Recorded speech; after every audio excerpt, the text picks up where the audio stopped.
It's now 7 o'clock. Good evening, everyone. This is the Berkshire Regional Planning Commission's full commission meeting for Thursday, May 20th, 2021.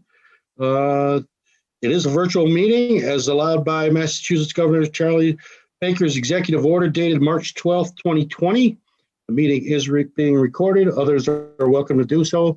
After informing the chair, we do know that it's being televised by Pittsfield Community Television. Any materials presented must be submitted as part of the permanent record. I'll ask the clerk to read the roll call, please. Sheila? I would be happy to. Thank you. I will call the name of your town or city and ask you to give me your name and whether you're a delegate or an alternate, please. Adams. Is anybody here from Adams? Okay, Alfred. Beckett. Cheshire. Peter Traub is here. He's on mute right now. He was just reconnecting. He's kind of been in and out. Yeah. There he is. Okay. Sorry. We've got you twice, Peter. You have to turn off, I think.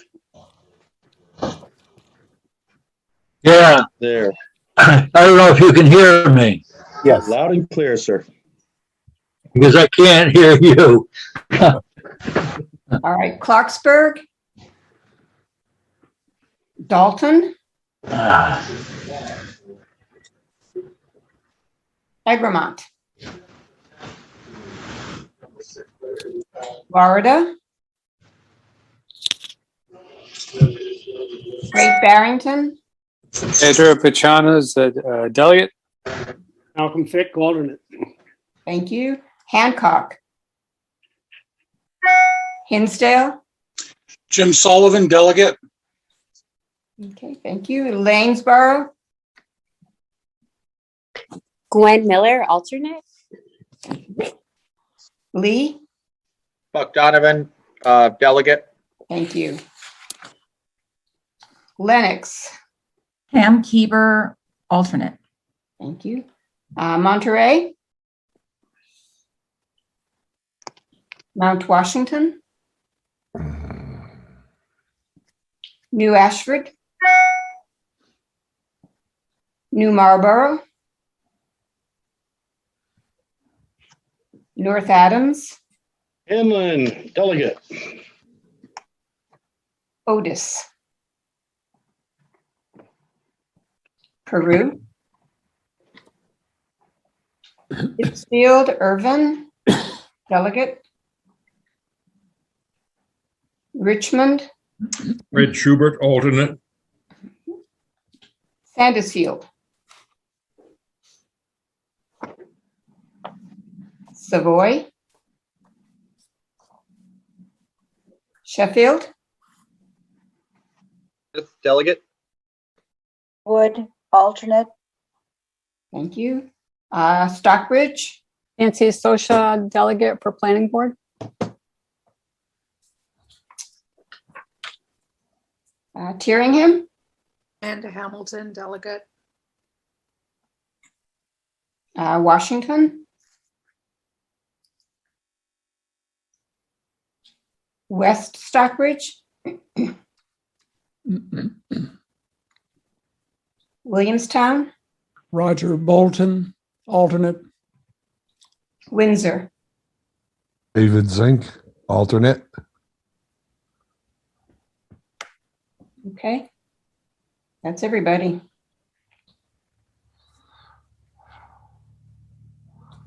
Attendance is taken, Mr. Chair. And you're muted. You're muted. Thank you. Thank you, Sheila.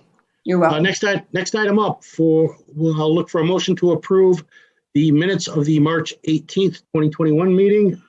I'll take a motion to open it for discussion. So moved. Second. Thank you, Roger. Thank you, Buck, for the second. Any questions, comments, changes?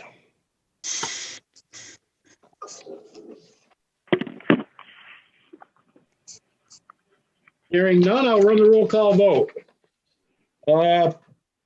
Peter Traub, Yes. Pedro Pachano, Abstain. thank you. James Sullivan, Abstain. Gwen Miller,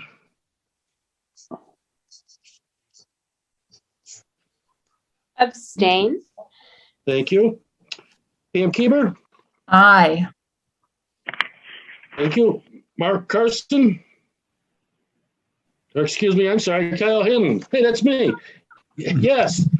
Sheila Irvin, Yes. Fred Schubert, Yes. Ben Smith, Abstain. Nancy Sosha, Aye. Amanda Hamilton. Aye. Thank you. Anyone else show up that I did not read their name? Roger, Thank me. Buck Donovan. Aye. Buck Donovan, Lee, thank you. And there's one more, I think. Bolton, Roger Bolton, aye. Thank you.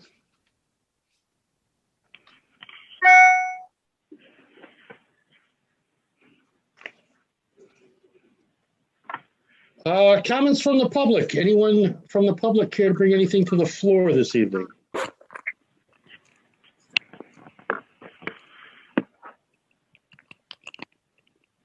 Okay. Alternate and delegate issues. Any alternate or delegate want to bring anything to the floor this evening?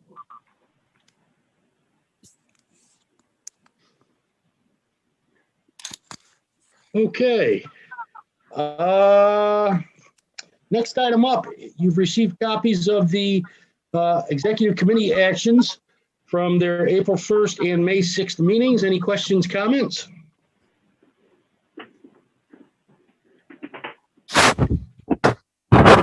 Hearing none, that brings us to Roman numeral 5. We're going to be getting a presentation from Susan Straight from the UMass Donahue Institute. She's scheduled to pop in around 7:10. We're at 7:08 now, so we have a couple of minutes.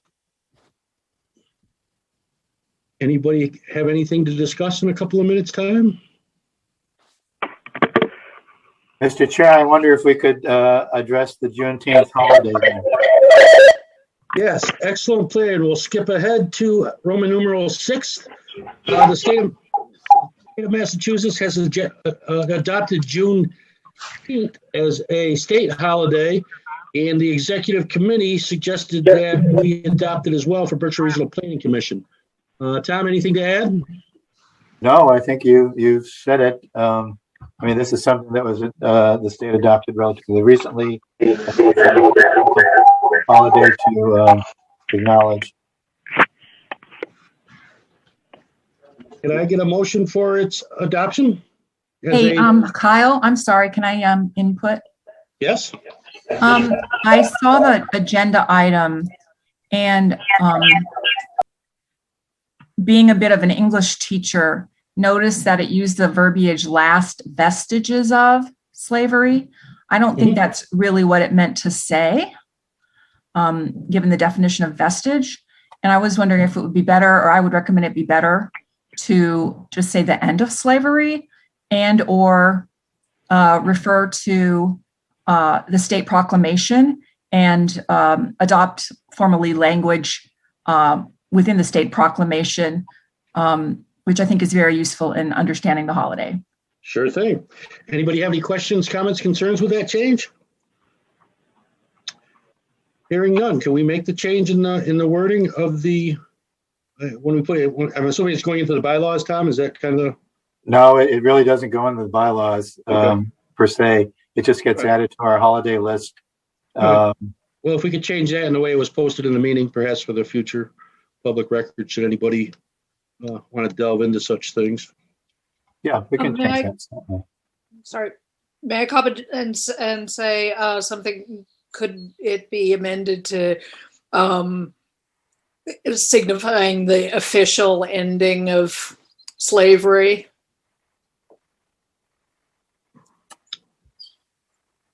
Sure, absolutely. Yeah. Oh, Can I get a motion? Second? I'll move on the motion, and I guess Sheila seconded. No, Amanda seconded it. Amanda So, seconded, sorry. yeah. So, Joe Pedro and Pedro Greg is Barrington. moving. Amanda is seconding. Any last questions, comments before I run the roll call?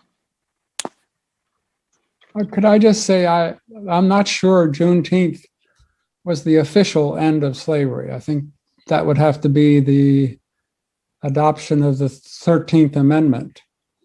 Juneteenth was the date I think the last Confederate forces surrendered in Texas or something like that. I'm not really sure, but I'm not sure it's what you would call the official end of slavery. Thank you for that. That's a good point. Yeah. So when I brought this up, or when I saw this, and it inspired me to, go look at the way it was set up in state law, I think honestly, you can just go to that language. It's like a tripartite, as I recall, recognition. And, it's section 15 B, 5 Bs. It's in recognition of, well, it's actually quite long. So in recognition of June 19th, 1865, when Union General Gordon Granger announced freedom for all slaves in the southwestern United States, and in recognition of the end of slavery in the United States, as well as the significant contributions individuals of African descent have made to the Commonwealth and to the United States. So that's the official language in Massachusetts state law describing the holiday and why we have it. And I guess I would recommend or move that we adopt that language. I think that's fine. Yeah. Okay. Any final questions or comments? I'd like to run the roll call vote. Our presenter is in the room now, and let's tidy this up so we can go to Susan straight. Any last comments? Hearing none, I'll run a roll call. Peter Traub, Yes. Pedro Pachano, Aye. James Sullivan, Aye. Gwen Miller, Aye. Buck Donovan, Aye. Pam Keever, Aye. Kyle Hanlon, yes. Sheila Irvin, Yes. Fred Schubert, Yes. Ken Smith, Yes. Nancy Sosha, Aye. Amanda Hamilton, Yes. Roger Bolton, Aye. David Zink. Aye. Did I miss anyone? Okay, any opposed? Any abstentions? Okay, it passes. Now I'd like to welcome Susan Straight from the UMass Donahue Institute. She's going to bring us up to speed on the U.S. Census differential privacy policy. Tom, do you want to add anything more to an introduction? No, I think you've done very well. So yeah, I will say that I did hear Susan a few weeks ago in describing that, which really piqued my interest as an important topic that I think we all need to know about.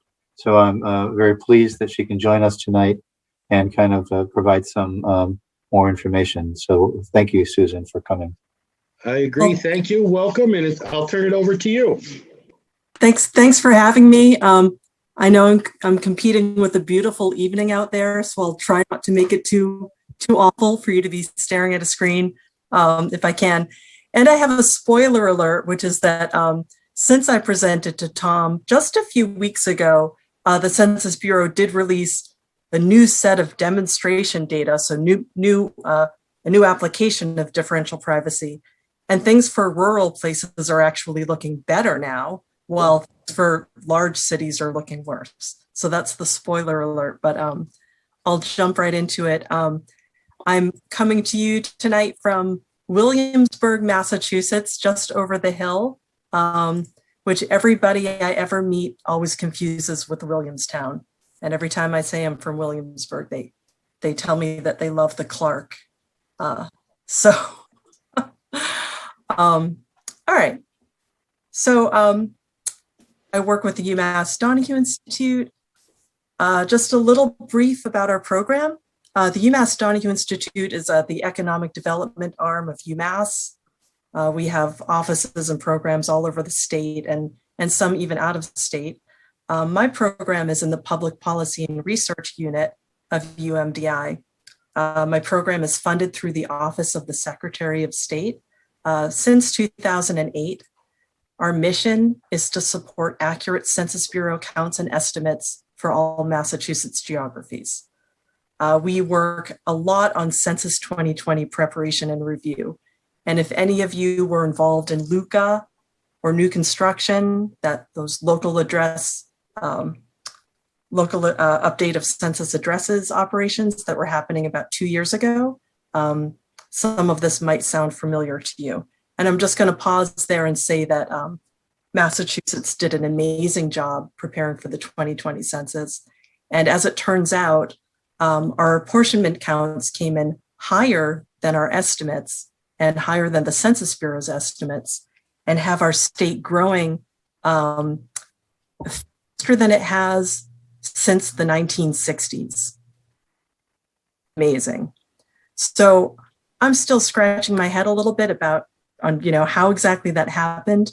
And I'm waiting to see if some part of that growth might be related to more folks being in seasonal areas like Cape Cod and possibly the Berkshires during the pandemic and during the enumeration. So I'm thinking about these, we usually talk about snowbirds, and this round I'm thinking about the stay birds or the visiting birds, perhaps. So I also work as the liaison to the Federal State Cooperative for Population Estimates. That's a group of demographers from all states around the US, and we meet regularly with the Population Division of the US Census Bureau. And finally, my program works on population projections, looking at, what will the population or what might the population look like in the future, 5, 10, 20 years down the road. We also work on independent estimates, like some of the population denominators being used by Mass DPH. And we also work on some special projects related to population. So, but why we're here tonight, what on earth is differential privacy?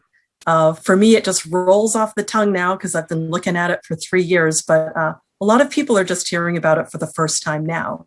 And it's kind of starting to hit the media a little bit more with some court cases that have come up around it. Differential privacy, it's basically just the technique that the Census Bureau is implementing for the first time for Census 2020. It's a technique they will apply to their data products to make sure that the data that they release is confidential. So the Census Bureau is required by law to keep everyone's identity confidential when they publish census results. And they're also required by law to complete a full enumeration every 10 years. And so there is a trade-off if you're going to kind of suppress some of the information in the data so that people's privacy is protected, then you're really balancing that against accuracy. And one of the tests that the Bureau had worked on when they were deciding to implement differential privacy is they basically did their own simulated identity reconstruction attack on their own records. So they said, if I was a bad actor, as they say, and I had a lot of computing power and a lot of information from commercial sources, including people's names and addresses purchased from commercial sources, what would I be able to reconstruct about that person if I was pulling in all of the census data tables and merging them together? And so that's what they mean by an identity reconstruction simulation. One thing, people kind of land on different sides of the differential privacy issue. As a data user, I'm really gunning for data accuracy, and I should kind of be open about that. And I will just say that the identity attacks that they simulated, again, just to remind folks, they already had the person's name and address. And the Census Bureau will never publishes in their tables anyone's name or address or that kind of identifying information. So they're testing differential privacy, this new technique, in what they're calling disclosure avoidance systems, or the DAS. And they're running different tests to try to figure out what is the appropriate balance between data accuracy and privacy in applied terms. So how does it affect the data? It injects the data with noise at every geographic level below the state level. So that means that it's adding and subtracting people from blocks, from different racial groups and age groups, and all this is meant to hide an individual's identity. Housing units, so the count of housing units at all geographic levels will be held invariant, meaning that the Census Bureau will publish those as they were counted. And the same with population at the state total level. And everything else is subject to noise. And of course, when more noise is added, there's a lower degree of accuracy, but also a lower risk of disclosure. And when they're deciding like how much to turn up the noise or turn down the noise, they're talking about the privacy loss budget. That's what they call it. How much of this budget can we spend on this particular release or that particular geography is a common debate that they're having. And the Census Bureau is currently deciding on the final privacy loss budget. So those discussions are happening right now. And just because I like pictures and I don't have enough of them in this presentation, this is just to illustrate the point. If you have more accuracy, less privacy, more privacy, less accuracy. And so if you increase the noise or the distortion to the data, you have more privacy protection, but the data is less accurate. And if you decrease the noise, you've got more accurate data, but you've got an increased risk of identity disclosure. So we've been looking at this since 2017, when the Census Bureau introduced this to the federal state cooperative group that I'm a part of. And I just want to show you why we were alarmed when this first came out. So we were looking at how differential privacy would affect 5-year age groups in their demonstration product. So they basically said, we're going to take our Census 2010 data set and apply differential privacy to it, and then publish that as a demonstration product. So you can compare how things would have looked different in 2010 had differential privacy been applied. And so, as I mentioned, one of the things we work on at the Donahue Institute are population projections. So I took a very common method of population projections and decided to see how would these be affected. So here is Northampton, Massachusetts population. And if you haven't seen a graph like this before, the population is up here on the y-axis, and along the bottom are the different 5-year age groups. So you see in Northampton, you had and this is 1990, going all the way back to 1990. You had this peak of the college students, meaning you had a lot of people in this age group in the 15 through 24. And then here you had the baby boomers who were in their 30s back in the 90s, if you remember the 90s.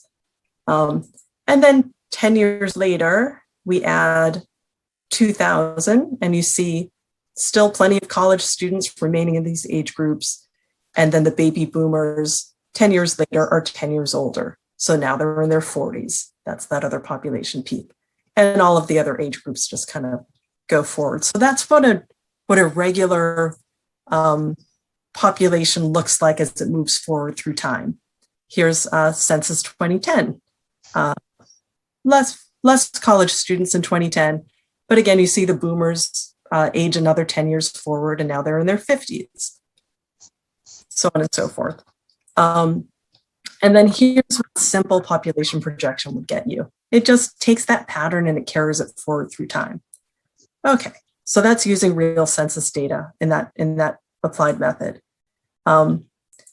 Then if we do the same thing, but then we take the demonstration differential privacy data, you can quickly see that by 2010, in the differential privacy data, the age distributions already look weird. They're lumping up in unusual ways. And Northampton is a pretty big city. You know, I mean, I guess it's not compared to like major metropolises, but you know, it's 29,000 people. It's not tiny. And in a projection model, it just goes a little bit crazy down the road. Did the same for East Hampton, population 16,000. So here's what the actual census looks like: 1990, 2000, 2010, and then a projection. Not amazing, but you still see the pattern kind of follows through. Now, here's what it looks like with differential privacy data applied. So already in 2010, just kind of back up, the pattern, like your age distribution pattern, is already falling apart. It doesn't really make much sense at all. There's not much variance between these age groups that are so closely aligned. And then by 2020, the projection just gets crazier.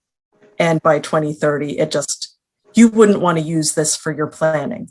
So if you were deciding who to build a school for in the future, or today, that version of differential privacy, you wouldn't have a lot of faith in the census data. That's why we in the data users community did go in arms, and we started communicating a lot to the Census Bureau and giving it a lot of feedback.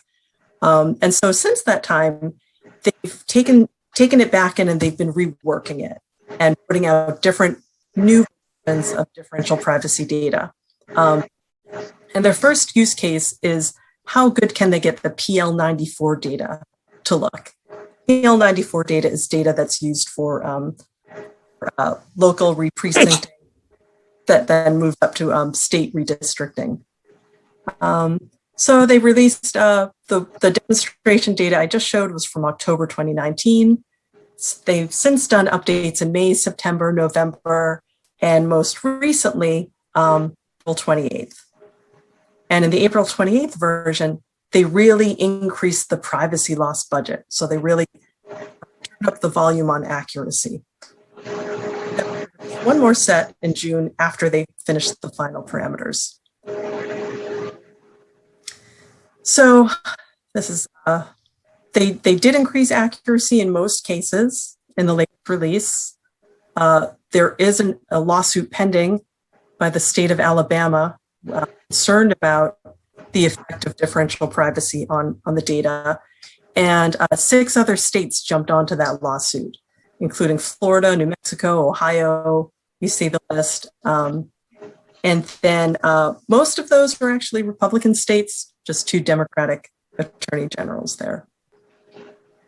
So this is all in an effort to make the Census Bureau not use differential privacy in their release. So I had mentioned that when Mike saw the presentation, we were kind of looking at an older version, which is the most recent we had. Since that time, well, let me see. So here's what Mike saw when I presented to MARPA. The range of the total population difference between differential privacy and actual census data.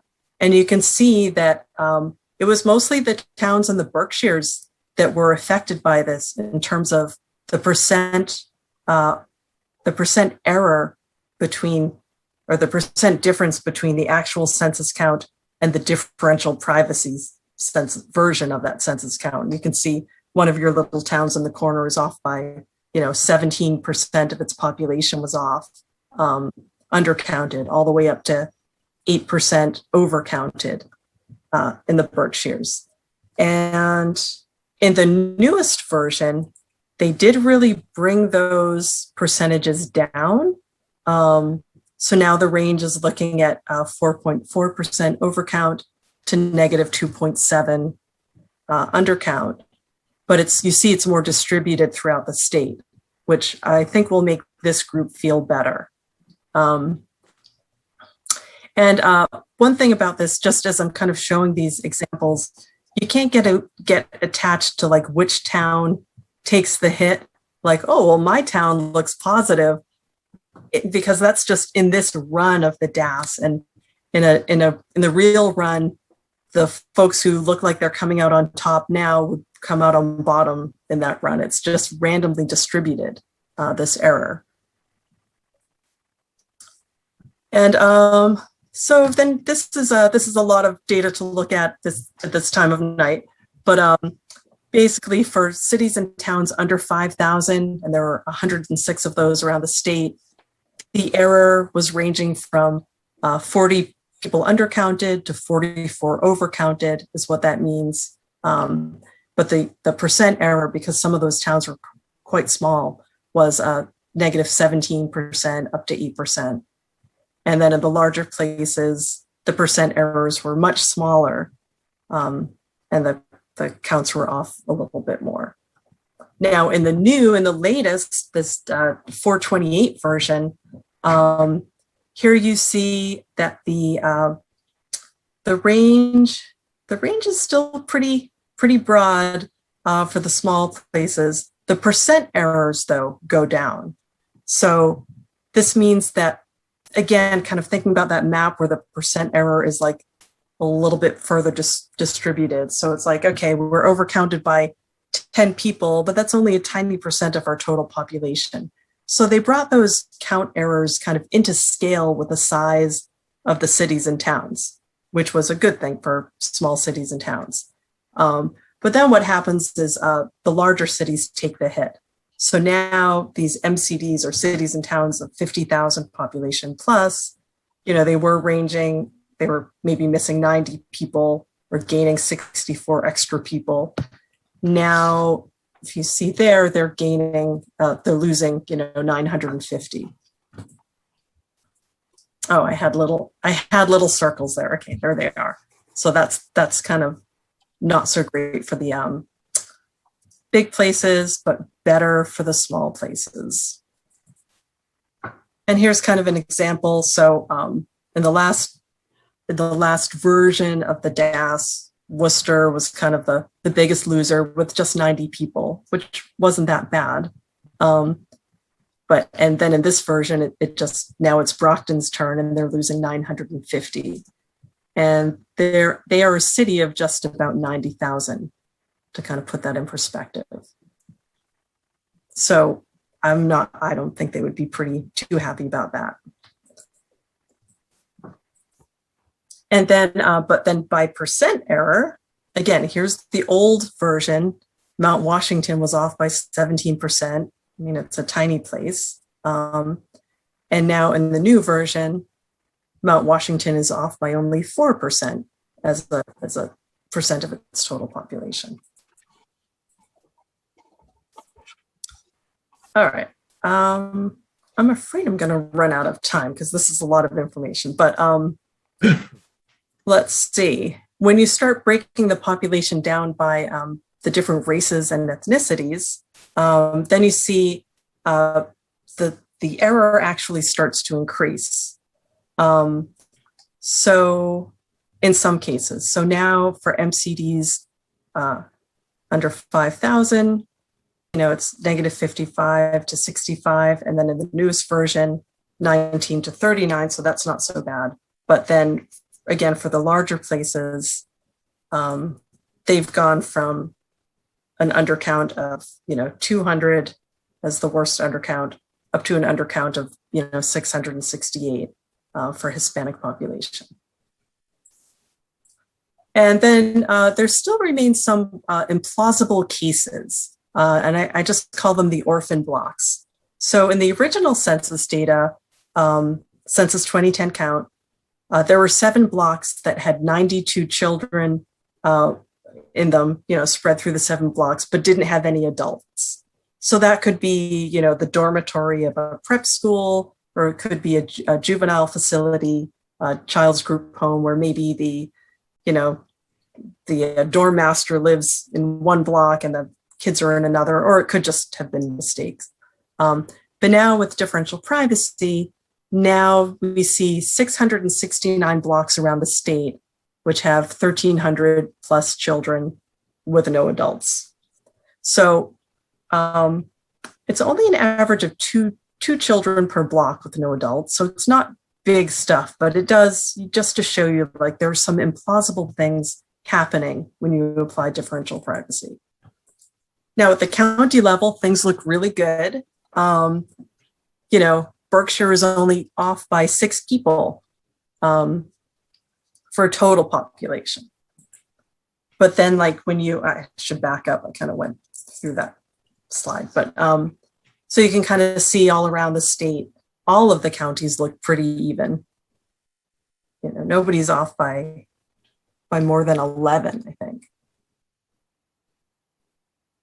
But when you start getting into race and ethnicity for the cities and towns, so here, and by age groups, so in the PL94 data, you get to see 2 age groups, 0 through 17 and 18 plus, the voting age population. So here's by race and ethnicity, the error of the population in the Berkshires. So you can kind of see in your large city, you've got your Hispanic population of children is off by 35. Your population of children of 2 or more races is off by a little over 30.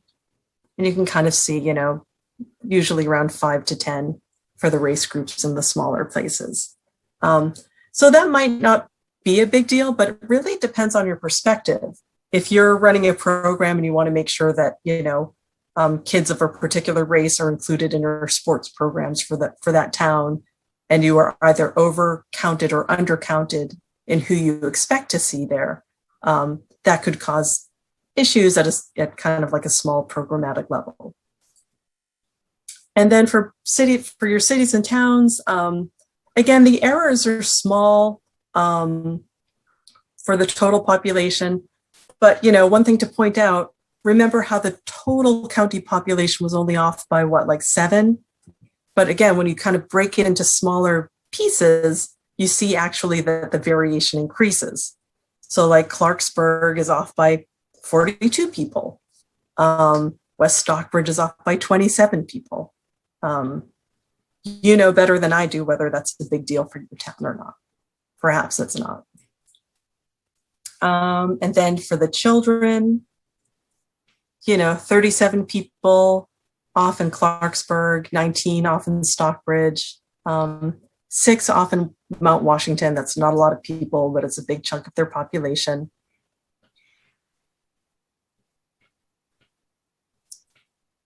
And then when you start breaking it down by race, I think I showed you a graph of this already, but you can kind of see that it's, you know, off by, let's see, this is the white alone population. So off by, you know, 10 in some of the towns, small percentages. Then for the Black or African American alone population, the percent errors are huge because these are small populations, small cohorts within small towns.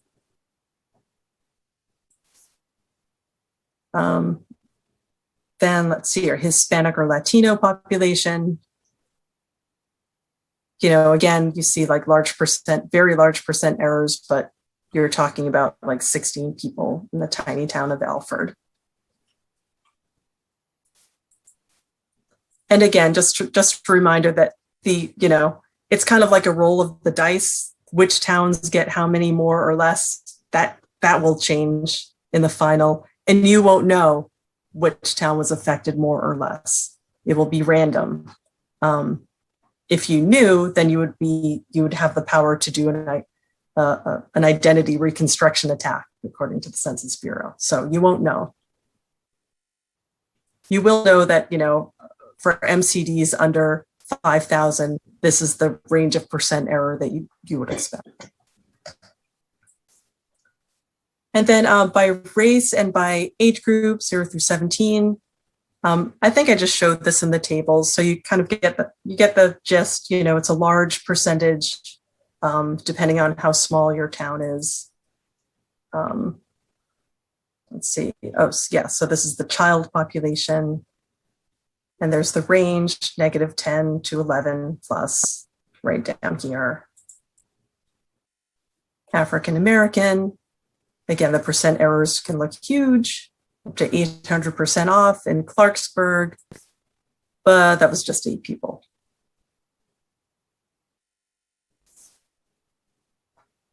And then percent Latino children. And, you know, again, it's often off by large percentages in these small towns. So that's the presentation of the data. Just the milestones. I'll wrap up with milestones and kind of what happens next. So by late May, data users can submit feedback on what they're seeing in the demonstration product. I've already submitted for Massachusetts. My comments were like, it's great to see the small towns are doing much better, and many stakeholders will be happy about that.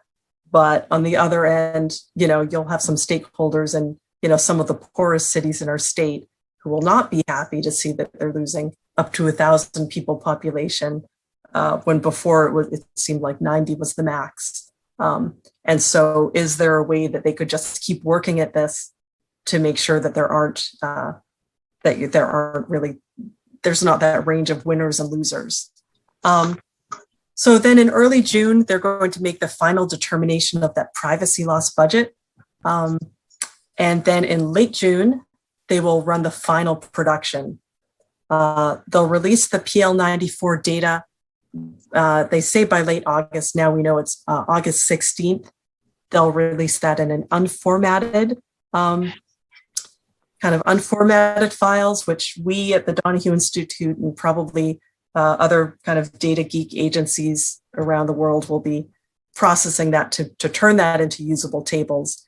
And then mid to late September, they will actually release usable data-friendly, user-friendly tables for that data. But you know what isn't here, what they haven't scheduled yet, is what happens to those 5-year age groups. So the PL94 data that they just put out the demonstration product on and that I just showed to you, that just relates to those 2 age groups, voting age and children under the age of 18. So normally the Census Bureau every decade publishes that PL94 data first, and then a year or so later, they put out what's called the Summary File 1. And that's where we get, you know, how many 1-year-olds were there in my town? How many, you know, 5 through 9-year-olds were there in my town or in this block or in that census tract? So they haven't released anything about that data product since way back in November 2019, the same data set that I used to produce those population projections. So our worry is that that data might not look good. It's kind of a moving target. We don't know how good or bad it's going to be until we actually get to see it. Certainly the first time they released it, it looked terrible. We're hoping it's better. Mostly worried that stakeholders who need that level of detail from the census might kind of go to reach for that data in 2023 and find that it's not what they expected. So this is why we're just generally trying to get the word out and let people know what it is and what to look out for. So they're working on the final privacy loss budget, how to process that. They're working on the stakeholder engagement process for those DHC, demographic and housing characteristics products that I'm talking about, the 5-year age groups. And then they still have to put out a schedule of release for those DHC products.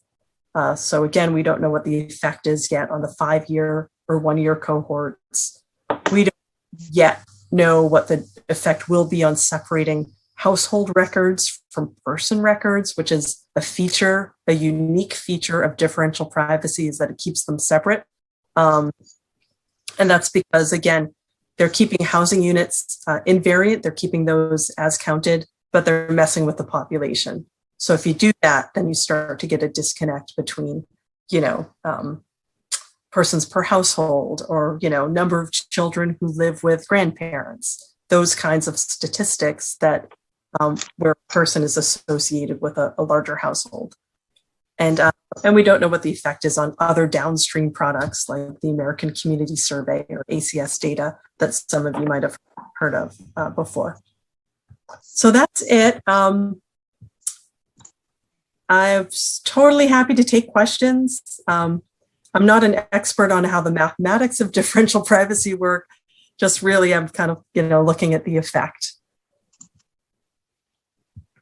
Does anyone have any questions first? Thank you very much for the presentation, first off. Mark, do you have any questions? Mark Malloy, I'm good right now. It's an awful lot. Any questions for Susan? She'd love to hear them. Kyle, I guess I have a question. And that, so, that you mentioned that they were still taking input from data users. I mean, would it be useful for our organization, to submit some comments, or is it too late right now? And if it would be useful, in what area would you advise that we might try to hone in on? It's not too late. You have until May 28th. There is an email address that I can send to you, Tom, for where to submit those comments to. You can be very technical or you can be very general. But now would be a good time to kind of put those comments in. So, it depends on what you want to say. You might look at those results and say, like, I can live with being 11 people off. Or you might look at those results and say, you know what, I'm really worried because I'm working on a project that is all about equity and inclusion. And if you're telling me that I have more minority kids in my population than I can actually find and do outreach to, maybe that's a problem. So it's different users will have different opinions about whether this is a big deal or not. And I just really, I can't tell you what your priorities are going to be. I can certainly say that, we were very concerned about the effect on rural towns in the not the most recent, but the one before, because there have been 4, but the second to last version of differential privacy had rural places just looking terrible. And we thought that was unacceptable. And so, I think they got a lot of feedback about that and fixed it. But, we often describe this as like whack-a-mole, because like they'll fix one little area of the algorithm, and then something else somewhere else blows up because it's a zero-sum privacy budget. So it's like, well, Berkshires are going to be happy, but the city of Brockton will not be happy to lose 1,000 people. When you think of the federal dollars that come in for a decade based on 1,000 people, it's not nothing. So maybe that's a discussion that you want to, have amongst yourselves. I mean, then again, for 11 people or 15 kids in a small town in the Berkshires, maybe that's an after-school program that you would or wouldn't have, or that you would or wouldn't plan for, or a classroom that you may or may not plan for. Thank you. Renee, you have a question? Yes, I have to say that I have found this difficult to follow. I know what you're saying, but I'm just kind of really struggling with the implications of it. So I have basically, I think, two questions. So when we get our final numbers, will they be accurate or not? Will not be. They will not be the same numbers that were counted in the census. They will be different. they will be, noise infused or perturbed or synthesized just a little. Okay, that's what I thought the answer would be based on the percentage differences. And thank you for trying to get working on getting at the rural communities of which I'm a member to not have those wild swings that they did.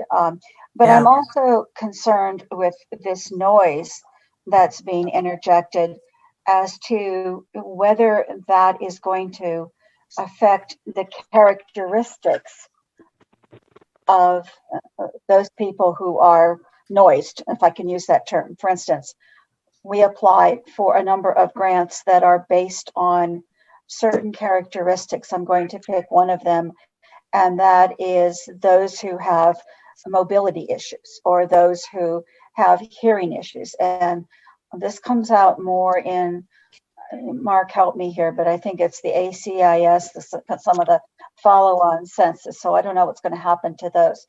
But are those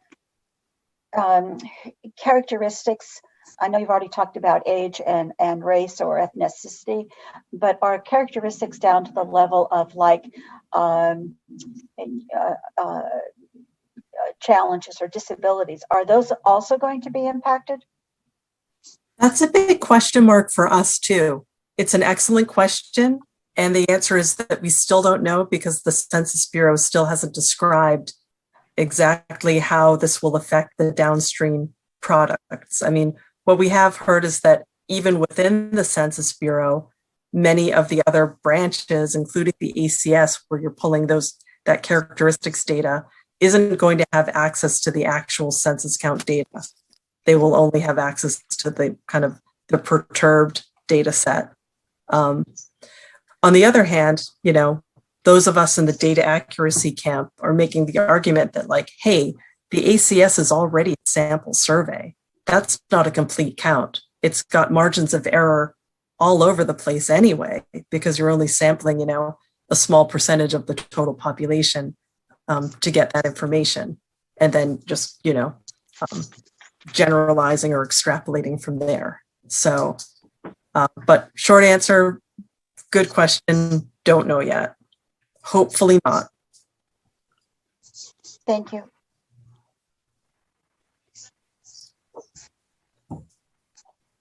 Any other questions? Kyle, just one more. What are the implications for population projections? Well, that's what I'm most worried about, because you could see in the population projections slides that I showed you, projections are really sensitive to those census count end posts. Most projections models, if not all, really focus on what were things looking like last census, what were they looking like this census, and the change between them becomes the trend that you project forward into time. So if one of those endpoints is wiggly, as it was in that first demonstration product, it quickly falls apart. It just, the effect of that inaccuracy is just magnified quickly. So that's why, I have to say I am pleased with how things are looking at small town level right now. Personally, for my uses, and my uses aren't the same as anyone else's uses. But I'm very worried about what the summary file 1 data, those 5-year age groups, because those are used for, one of the projects we work on is working with the Mass School Building Authority and, working on the methods for their enrollment projections models. Another project we work on is the Mass Department of Public Health. We create the denominators that they're using for their COVID rates at the small, age, race, and place level. So if we can't get our hands on good 5-year age groups and even 1-year age groups, then a lot of these estimates products that we're all relying on really start to, they get a lot worse, because, we don't have, census is usually considered the gold standard, and we benchmark a lot of other things against that, and we use it in a lot of our formulas. So if that's not of decent quality, and it's not just me, demographers in every state across the US are like scratching their heads, like, what are we going to do about our projections if things look really bad?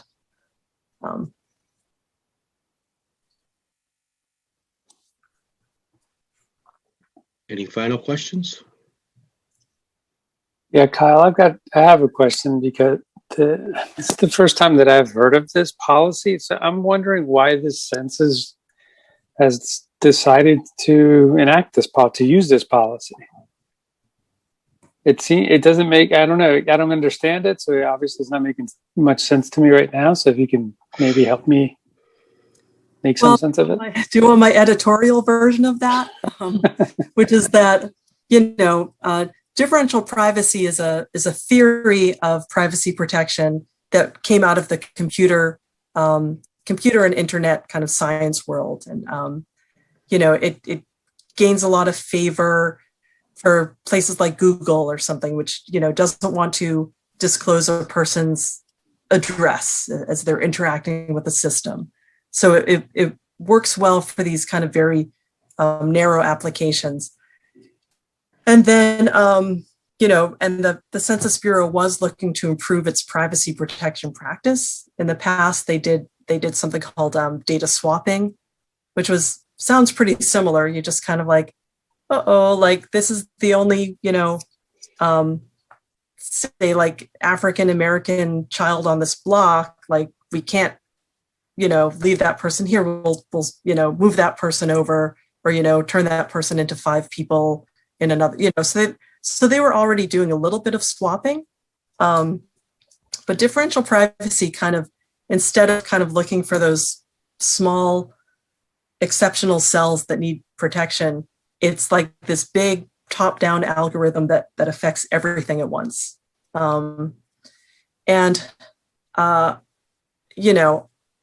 I and other people looking at this would say that, unfortunately, differential privacy had not been tested on a data set as large and complex as a US Census count.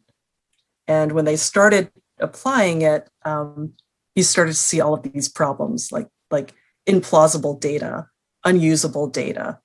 And they've had to keep going back to the drawing board again and again to try to fine tune this. I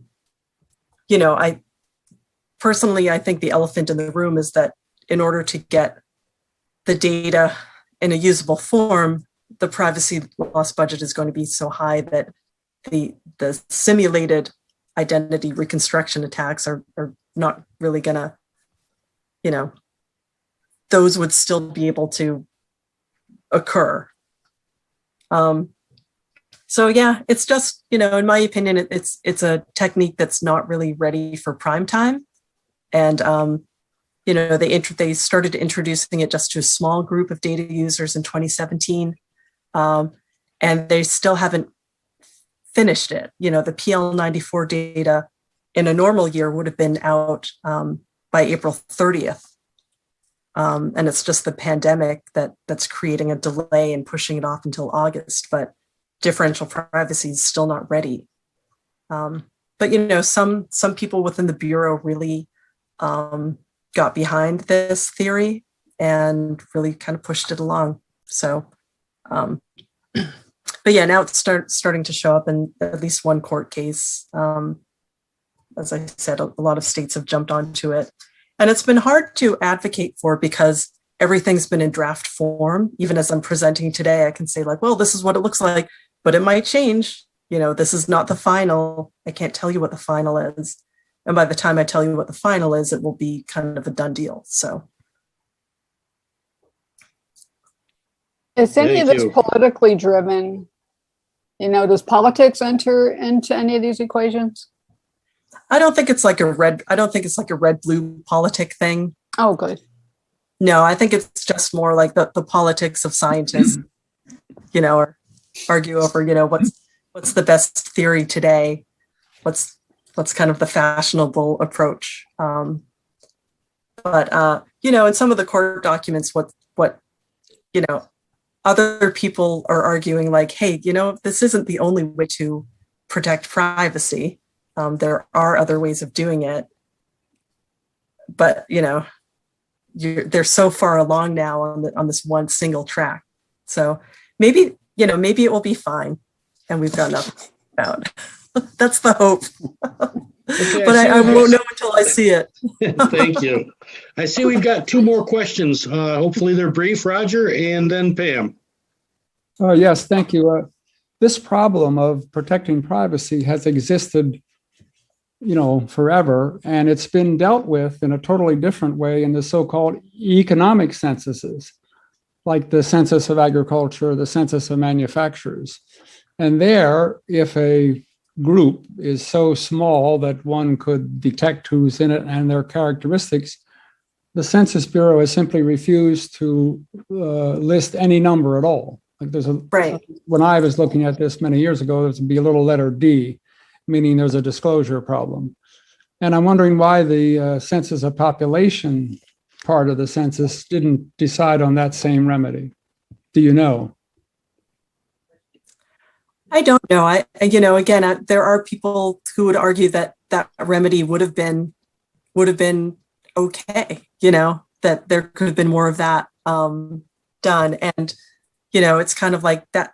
What you're describing is kind of fixing something with like a fine-tuned instrument, right? You're kind of surgically going in and like looking for those small little places where you can make an adjustment.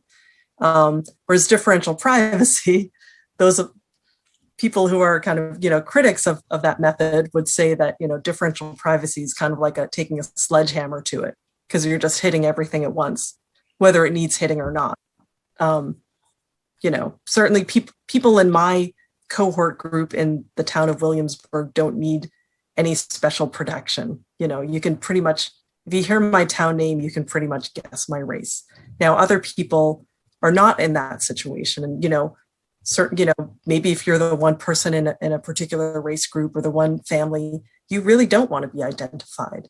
But what differential privacy does is it just kind of, it affects everything equally. So. Oh, thank you.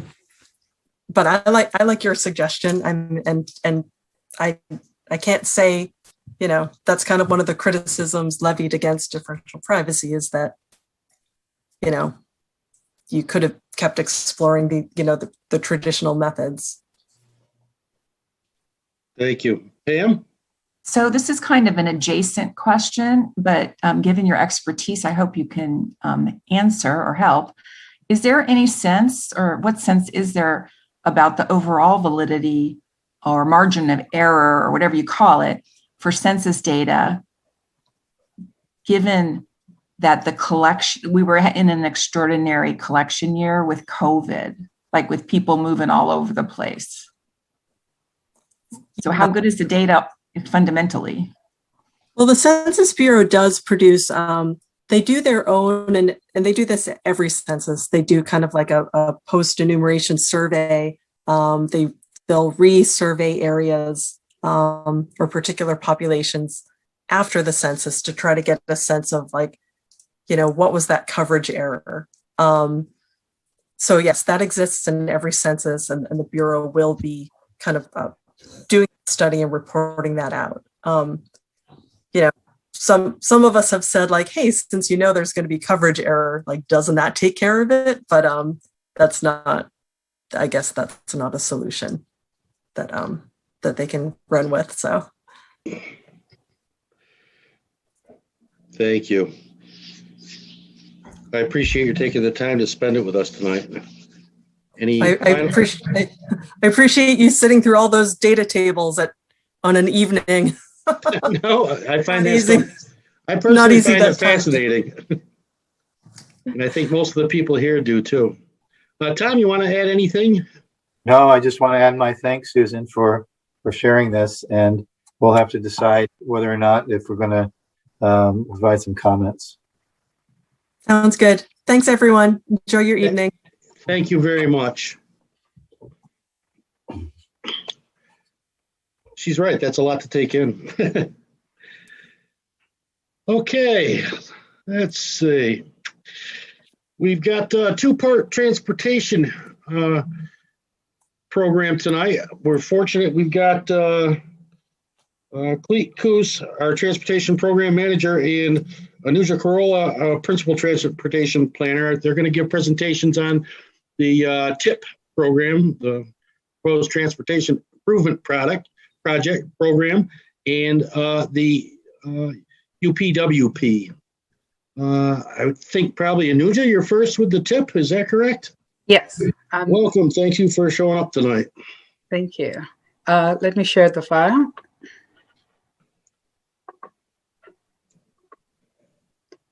Can you see it? Yep. The map? Okay. So the Berkshire Transportation Improvement Program is a prioritized multi-year program for the implementation of federally funded transportation projects in Berkshire County. The projects, all the transportation improvement projects, including the highway projects, transportation enhancement, bridge projects, bike trail, and transit needs to be programmed in the TIP document to receive the federal funds. Though it's a multi-year program, the TIP document is updated every year. So for the federal fiscal year 2022-2026, the MPO has programmed 48 projects in Berkshire County with the total cost of $129,737,204. So this includes the 48 projects programmed in 5 years of the TIP. Shown here in this map are the projects, the location of the projects in the county. The dot identifies the bridge projects, the line for the highway, and +9 is for the intersection, and dash for bike trail projects. For the bridge projects, we have 16 bridge projects programmed in county. Looking at the map, the bridge projects are scattered throughout the Berkshire County, so it's well from north to south and in central too. Mostly in the south, but there are a few in central and Pittsfield too. The bridge projects include any bridge replacement and also the systematic maintenance of the bridge. And for the highway projects in Berkshire County, there were 14 projects programmed.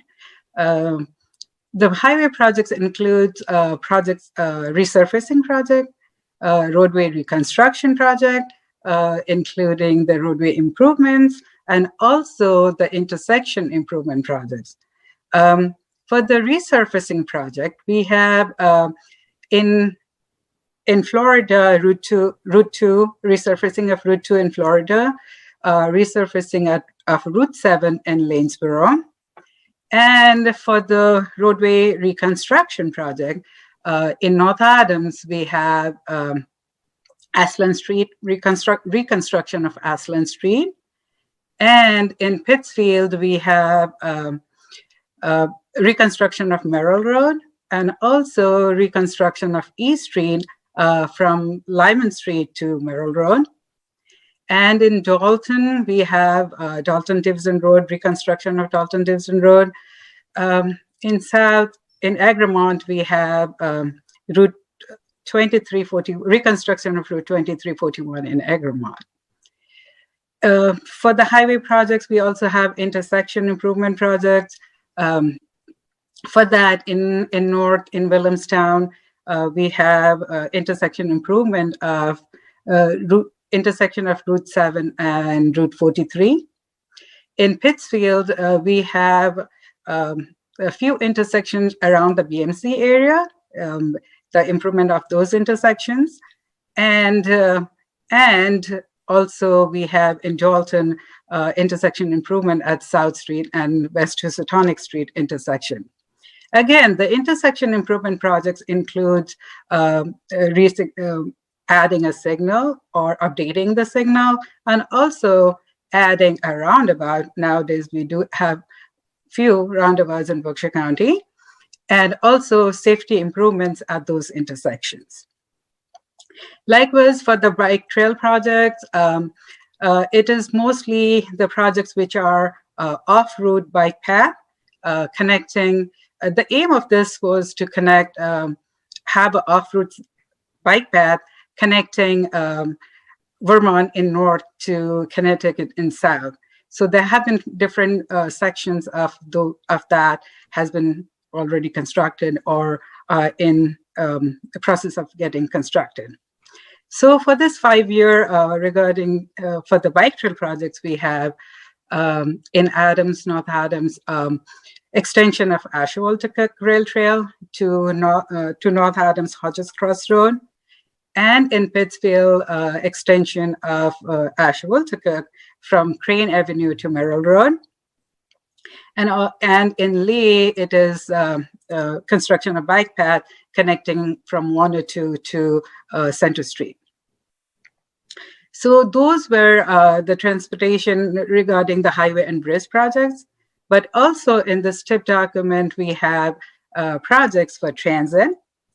Transit projects are mostly both the transit operation and the capital cost. So for the projects in Berkshire County for BRTA, the projects include preventive maintenance and the purchase of replacement buses, and also for both the fixed route and paratransit service, and also purchase of support vehicles and equipments that will help them function the transit service in Berkshire County. So these are the projects which are in the 2022-26 TIP. And again, this process started in early of 2021 in January. BRPC, we sent a solicitation letter to the towns asking if they had any new projects in the area they wanted to be programmed in the TIP, and also asking them to provide the update on the status of the projects which are either in the supplemental list or had been programmed in the 5-year of the TIP. So based on the information we received, the projects were evaluated. We have a criteria for evaluating those projects. It was evaluated and then it was prioritized. So there was a few months process, and every phase was presented to the TAC and the MPO for their decision or for them to be involved. And our BRPC chair, thank you so much, Kyle, for being there for both the TAC and the MPO meetings throughout the process. So basically now this whole document, this is only a one map showing the locations, but it's a full 114-page document, which is posted on our website. The MPO released the document for 21-day public comment period in April. And the MPO is scheduled to meet next Tuesday, that's May 25th, and will endorse the document, endorse this update. Thank you. There are lots of information in that document, and if anyone is interested to know about any projects or the process, please let me know, and I'll be happy to answer them. Or if you have any questions right now, I can answer them too. Thank you so much, Anuja. Any questions for Anuja? Hearing none, I'm going to ask for a motion. I'm going to read a proposed motion to kind of get this moving. I would be looking for a motion to instruct the BRPC chair to endorse staff recommendations on the Transportation Improvement Program for fiscal years 2022 to 26 at the next Berkshire Metropolitan Planning Organization meeting, Tuesday, May 25th, when the document will be released for comment. The comment period will close on June 16th of this year. No. It was already released. Now it's for endorsement. Thank you. Would anyone care to repeat that as a motion? So moved. Thank you. Can I get a second? Second. Thank you, Mr. Sullivan. Thank you, Mr. Schubert. I'm going to run the roll real quick. Any final questions for Anuja before we? Again, thank you for coming out with us tonight, Peter Traub.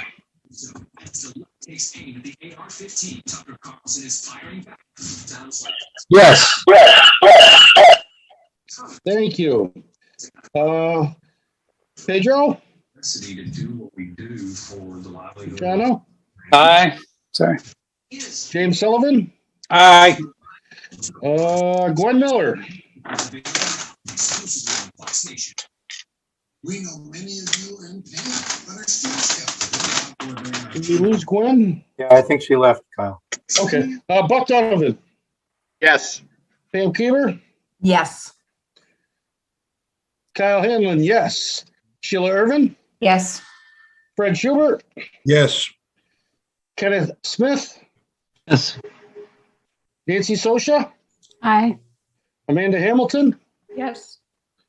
Roger Bolton? Yes. David Zink?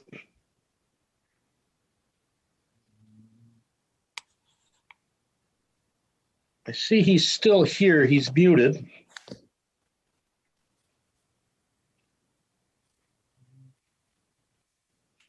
Okay, any abstentions? Excuse me. Any Okay, opposed? Let me go in order here. Oh, thank you. Thank you, Mr. Zink.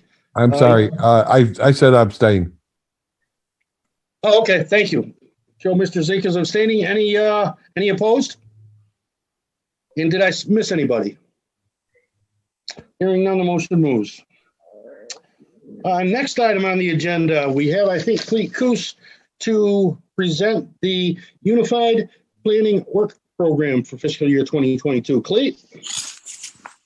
Thank you, Mr. Chairman. I appreciate the opportunity to be with you and the rest of the commission meeting to provide you with an overview of the fiscal year 2022 Unified Planning Work Program. Similar to the TIP document that Anuja just presented, the Unified Planning Work Program is an annual document that the MPO prepares. It really delineates our, anticipated work activities for the forthcoming federal fiscal year. The document really is broken down into 4 sections and has a total of 24 tasks. I'm not going to belabor the group and go through each of the 24 tasks tonight, but if anybody is interested, they are available in the document that's going to be out for public release next Tuesday. What I really wanted to do was to share with the group sort of the highlights or where changes in the focus are going to occur this coming year, because a lot of the tasks continue on from year to year. So having said that, first up, in regards to our public participation task, as a result of the pandemic, we've gone to sort of virtual meetings, and virtual public involvement really isn't going to go away. I think there are a lot of benefits, and I think a lot of the people in this meeting are appreciative and would prefer to participate in meetings virtually. As these meetings occur, we gain more knowledge. Best practices continue to be developed, and actually MassDOT is spearheading an effort to assist the MPOs in identifying what those best practices are. And we're going to continue on in those efforts so that, the meetings that we have are done in a most beneficial manner. Also, this is, result in changes to our public participation plan. It's been a number of years since our public participation plan has been updated. We fully believe that providing provisions for remote meetings is a good idea. And if law will allow for that, we will continue to pursue that. And the public participation plan will need to be updated to reflect these practices. Also, in regards to the TIP, or the Transportation Improvement Work Task, we see the need to increase our outreach to the communities, as well as providing them with various types of assistance to get projects into the system so that those projects can become eligible to receive federal funding, because it really reduces the burden on the communities and takes advantage of the federal funding source for those roads that are eligible. Bicycle and pedestrian planning, continues to be something of interest to our citizenry. Over the coming year, we are proposing to prepare a bicycle and pedestrian safety plan. In regards to continuing efforts with the Berkshire Bike Path, we're proposing to prepare a scoping study that looks at the segment north of Hodges Crossroad, and focusing on that area between Adams and downtown North Adams to identify an alignment that a project can result and be programmed into the TIP in future years. Also, we're proposing to take and move forward with an evaluation of a county-wide bike and pedestrian advisory board. We believe that there are benefits in doing so.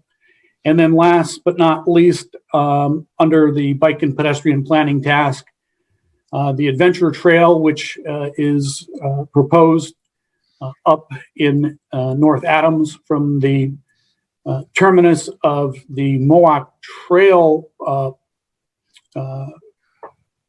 that currently is terminating at the Spruces. The Adventure Trail would pick up from that point and continue along the river to Massmoka. We're going to be actively involved in that effort to continue on with the engineering design and ultimately get a project out of that so it can be included in the TIP for federal funding. And just north of the Mohawk Trail, there's an initiative that's occurring in Vermont in regards to the Bennington Trolley Line Trail. There are benefits from us being involved in that planning effort. So we believe it's advantageous for us to continue on with that effort. And I think everybody here knows that the 2020 census data is going to be released later on this year, good or bad. We're going to have a new data set that we're going to have to utilize, and our regional data and analysis task will be focused on taking that new data and incorporating it into the various databases that we utilize. Pavement management, MassDOT is going to be moving forward with an initiative that looks to standardize or identify a standardized pavement management rating system and software. This is something that has a lot of benefits, and by being involved in this effort, it really puts us in a position to continue on with our efforts and also assisting our communities in this important effort of maintaining the roadway infrastructure. Within the UPWP, we have a task focused on special studies. We are currently finalizing a strategic plan that's focused on electric vehicles and infrastructure. This task is going to be modified slightly to take it to the next step and focus on the implementation. Like I indicated, work efforts are wrapping up, and in the near future, there may be an opportunity for this group to receive a presentation on our efforts. Micromobility implementation plan is going to take the work effort that we're currently participating with the city of Pittsfield in terms of a bike share study and take it that next step towards implementation. by all indication, the feasibility study that is occurring right now is indicating that, not only is it feasible, there's a strong interest in it. And we believe that there's a good possibility that we might be able to receive CMAQ funding and actually implement a bike share within Berkshire County. And then last, the Housatonic Line intra-county service feasibility study is a task that is currently in the UPWP. We have not had time to address this. It's going to carry over, and really what that does is conducts a feasibility study to see, how effective it would be running a train on the Housatonic Line from Pittsfield to Point South in lieu of running buses. That particular study is of interest to quite a few of staff. Climate change is something that is going to continue with us, and we believe it's in our best interest to continue our coordination efforts. The Transportation Climate Initiative is moving forward. It really looks at electrification of the vehicle fleet to reduce mobile source emissions. And the Green Communities Initiative also looks at other sectors or sources of community. And, as we are already involved in it, we need to continue those efforts forward. Our efforts related to expansion of transit, the work task will focus on assisting in efforts to implement the Transportation Management Association. I think some of you may be aware that over the last year and a half, BRPC, along with One Berkshire's and BRTA, participated in a feasibility study. And the findings there were that, it is feasible for the Berkshires, and there's a work group that is in place to move this initiative forward towards implementation. And this will allow us to be involved in that activity. And then last, our rail initiative, the Northern Tier study is going to move forward, and that's going to focus on the Pan Am line that kind of parallels Route 2 across the northern part of Berkshire County and the Commonwealth, really providing connectivity from North Adams to points east, including going through Greenfield and out to Fitchburg. An RFP has been released, so within the next month or two, there will be a kickoff study, and we will be involved in that effort. The Berkshire Flyer pilot service, with service from New York City to Pittsfield, that's going to occur next spring, and we're going to continue our efforts focused on that. And then last but not least, we're going to continue to be involved in efforts of getting the East-West Rail to become a reality. Those are the highlights of where our focus is going to be. I've just got one more slide, if you can bear with me, which is the budget associated with the tasks. And this information is available in the agenda packet that you received. And really,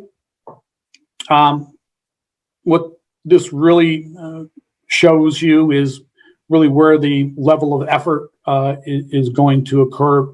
There's a strong correlation between the total dollar amounts and the amount of labor that is going to go into this. The first grouping, these are really standard management types of activities. There's funding in here to administer the UPWP, conduct public outreach activities, focus on Title VI and environmental justice, as well as developing the TIP. We've got our standard technical support tasks, collectively receiving about $80,000. Planning study is really the largest grouping of tasks. This includes special studies, bicycle and pedestrian planning, culverts, regional transit planning, safety, climate change, as well as Berkshire flyer marketing. That's going to receive about $262,000. And then our ongoing activities, which include local technical assistance to help communities with issues related to transportation, being funded through that, as well as the expansion of transit and rail and outreach and interregional coordination being part of that. Collectively, the UPWP programs, $615,143 of work activities, of which about $13,000 is in direct expenses. So with that, I'd be more than happy to answer any questions that the commission may have.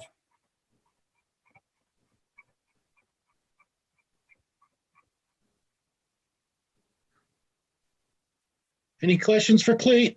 That's a pretty amazing list of projects and things to be working on. And most of them are exciting. Yeah, Cleet, I got questions, Pedro and Gray Barrington.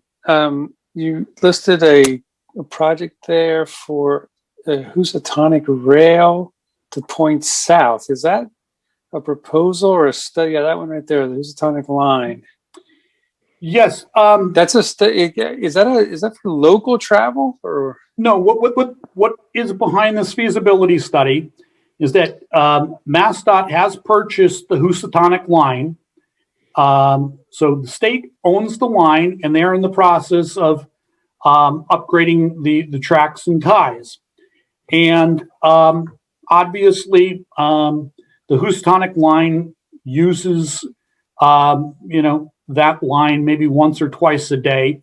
So the potential is, if it is, feasible and viable, and this is what that study is going to try to identify, instead of running, buses from the intermodal center down to point south, give consideration to taking money and directing it, into running a train a number of times a day, during, optimal periods, because, if there's a cost savings and additional benefits, consideration should be given for that. Did you define points south? How far south would the service go? Well, it obviously could go as far as Sheffield. Okay, thank you.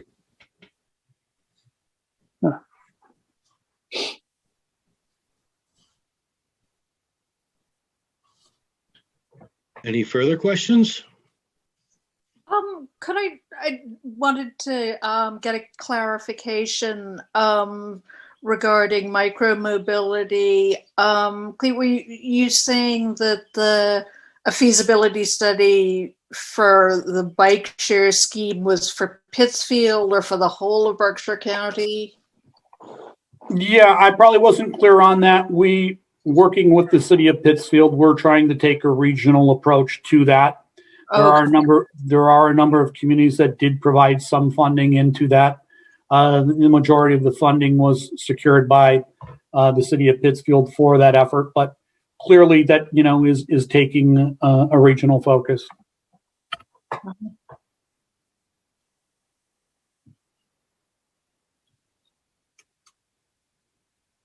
Anyone further? Clete, thanks for coming to see us tonight. Once again, I'm glad to be here. Thank you. I'll look for a motion, and I've got a suggested wording here.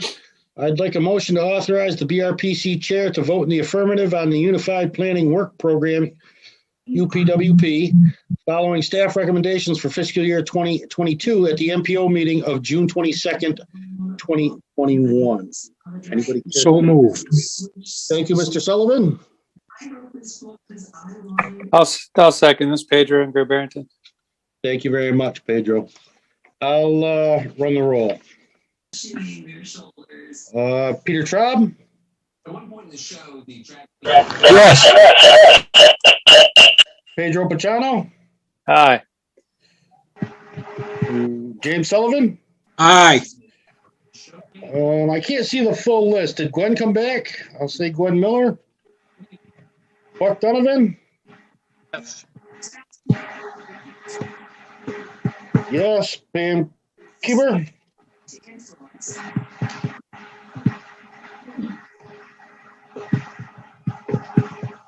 Pam?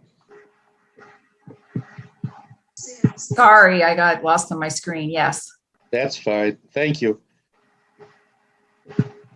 Kyle Hanlon, yes. Sheila Irvin? Yes. Fred Schubert? Yes. Kenneth Smith? Yes. Nancy Sosha? Aye.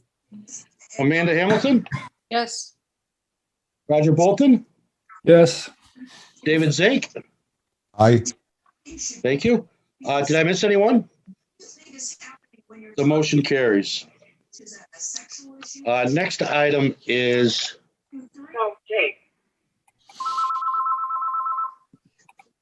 approval of the fiscal year 2022 budget. It was in the packet.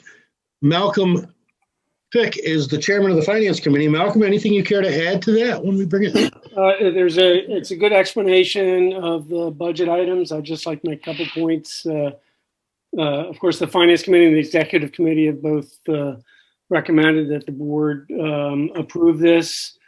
On the revenue side, you'll notice that there's a budgeted increase of over $1 million in revenue. That seemed realistic based on the actuals for this year, which are actually much greater than the budget for this year. And if you also notice, there is $0 for unsecured new projects, which I think makes this kind of a conservative budget in the sense that all of the revenue that's been projected, or at least, well, all the revenue is either secured or it is thought to be secured. On the expense side, of course, the way the commission works, most of the dollars go towards billable labor and labor-related expenses. But this budget does a good job of maintaining the percentage of non-billable expenses and maintaining the same overhead rate. Those are the points I wanted to make, Tom. If you wanted to. No, I think you covered it very well. I think, it is pretty much consistent from what we did last year. The one, the unknown yet, and I don't think it's going to be too significant, is our office space. Our lease is up this year. We extended it to November 1st.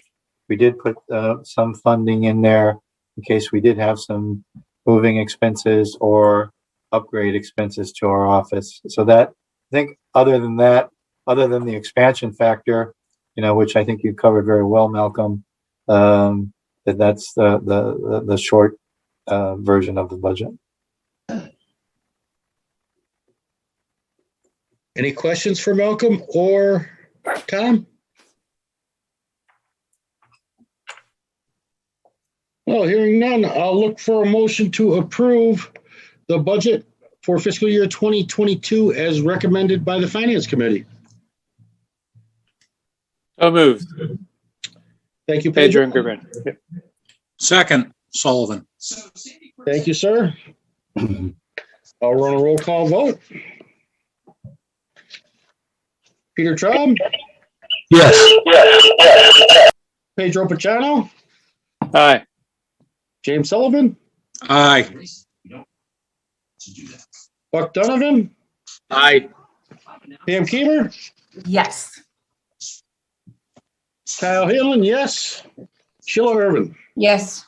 Fred Schubert? Yes. Kenneth Smith? Yes. Nancy Sosha? Aye.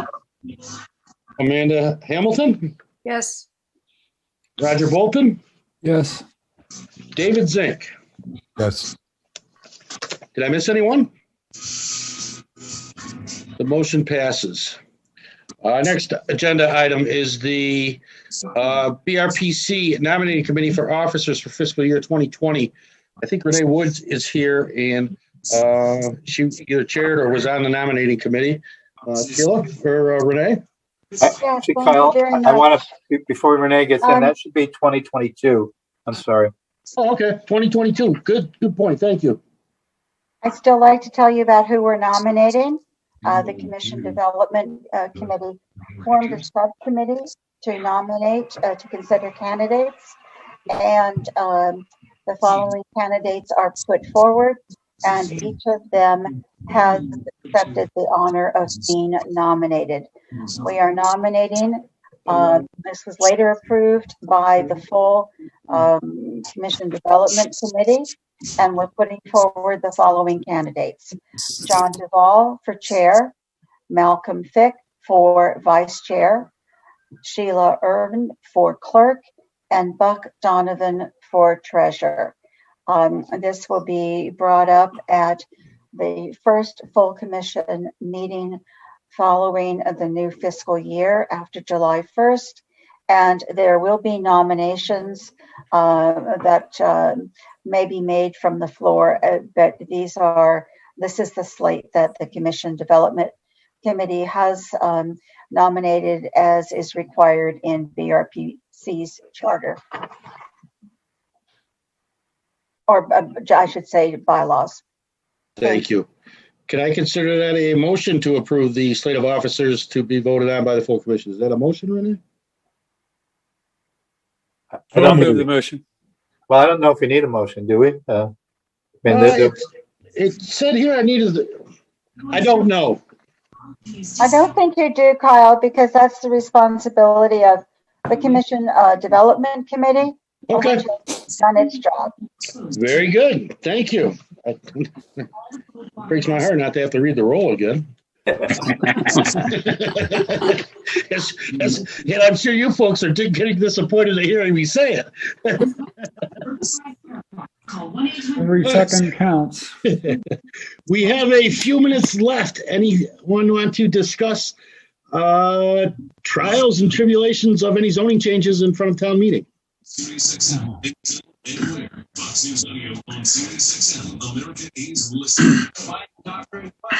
How many town meetings have been held in the county so far? Ours is in a couple weeks in Great Barrington. Yeah, I can't keep track of those because I'm from the city.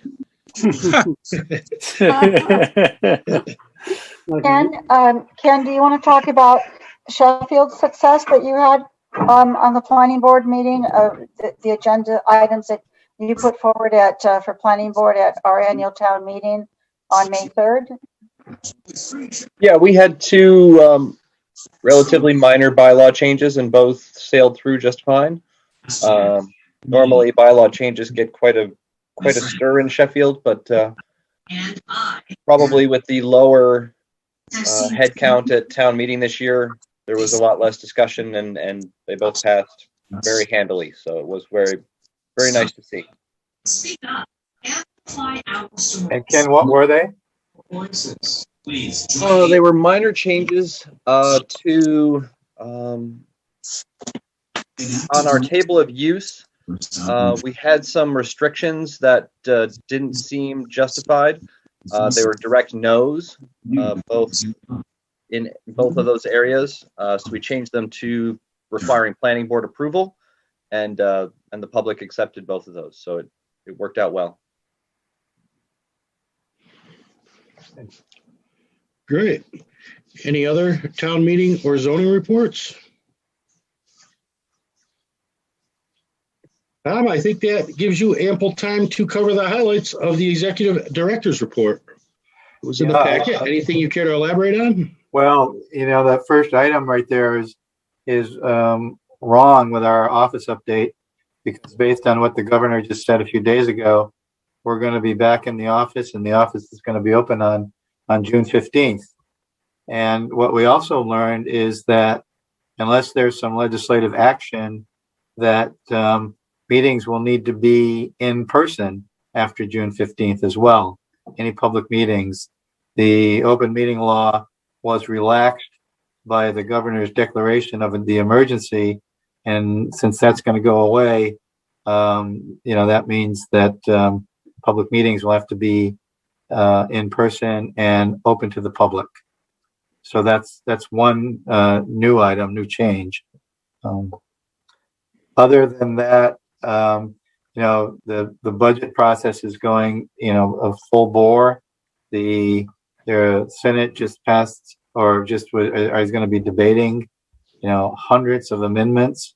We've asked Senator Hines to sign on to an amendment to fund the DLTA program. In the past, he's been very supportive of that. I don't know yet if he's agreed to be a co-signer of that.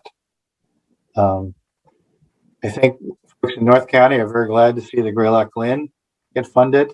It's quite a accomplishment by the folks in Adams to get that done. I don't think there's anything new that happened over the last week since I got this out. So Great. Well, thank you. Any final questions or comments? It may not be of moment, but the town of Richmond last evening proposed about $7 million to build a new town hall and library and community center. So that's been a project that's been underway, plus and minus, for since 2017, 2018, when it was first floated. It's been a long road, but it was approved. Excellent. Resources to advocate on behalf of Well, that's very exciting.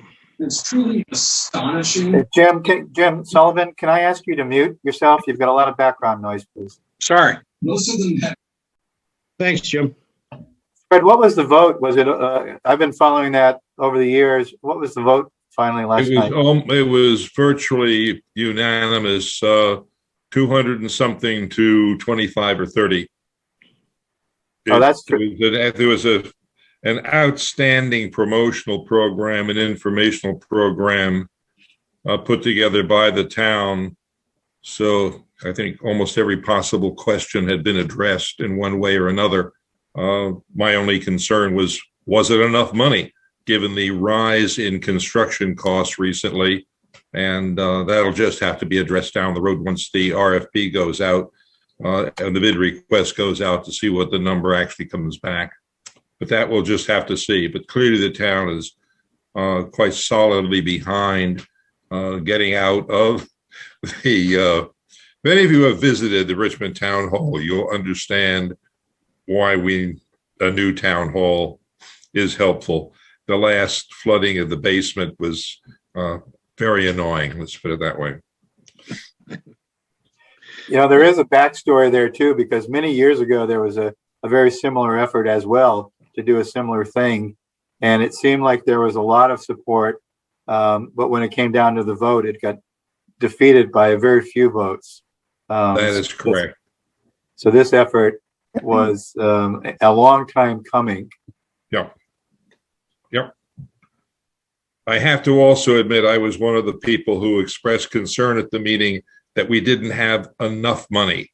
I would hate to see the project cut back because the bids came in higher and we would have to reduce the scope of the project, therefore not giving the town what it voted on. I was assured we could go back to a supplemental town meeting if necessary to pick up the difference.